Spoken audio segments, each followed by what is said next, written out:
वर्णाश्रम संस्कृति मतलब यहां चार तो वर्ण है। कौन कौन से वर्ण है बोलो? ब्राह्मण, क्षत्रिय, वैश्य और चार आश्रम है। कौन कौन से? एक रामपाल दास का, एक आसाराम का, एक राम रहीम का। अच्छा ये मान गए हैं, बोले आश्रम तो यही है। अरे आ उपसर्ग का मतलब होता है सहित। जहां श्रम सहित रहा जाता हो उसका नाम क्या है? आश्रम। और जहां पेट फुला के रहा जाता है उसका नाम आश्रम होगा क्या? जहां आनंद भोग है, 5 स्टार सुविधाएं, 7 स्टार सुविधाएं, उसका नाम आश्रम है। अरे वो तो निःश्रम है, वहां तो श्रम है ही नहीं।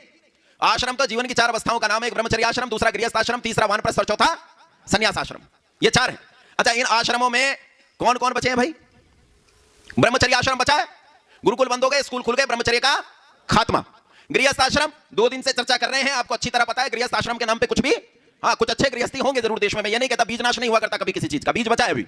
अच्छे गृहस्थी हैं, बहुत अच्छे से जीवन जीते हैं। उसके बाद बचे 2, वानप्रस्थी और सन्यासी। लगभग ये भी समाप्त है, लेकिन अगर नाम लेने के लिए कुछ बचा है तो बस यही 2 बचे, और कुछ बचा भी नहीं है।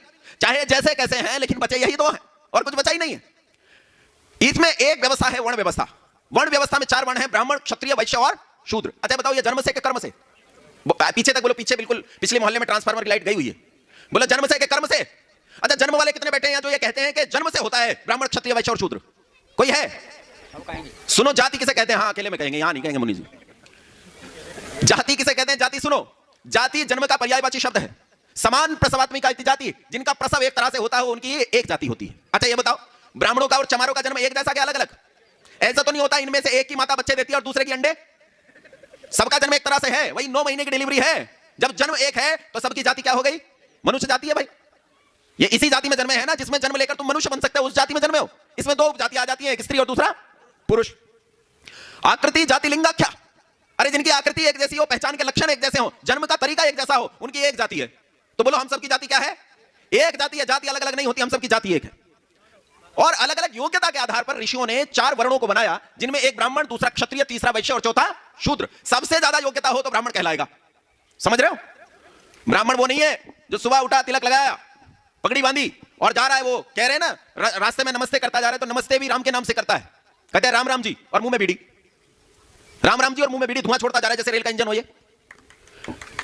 इस बात को विचार करना, क्या ब्राह्मण किसे कहते हैं? ब्राह्मण उसे कहते हैं जो वेदादि सत्य शास्त्रों में सबसे ज्यादा योग्यता रखता हो। इतनी योग्यता उसकी हो जाए कि स्वयं तो पढ़ ही लिया है, लेकिन वो दूसरों को पढ़ाने की योग्यता भी अर्जित कर ले, उसे क्या कहते हैं? ब्राह्मण कहते हैं। और इससे एक कदम नीचे जो हो उसे क्षत्रिय कहते हैं, और इससे भी थोड़ा सा नीचे हो उसे वैश्य कहते हैं, और जो इससे भी नीचे हो उसे क्या कहते हैं?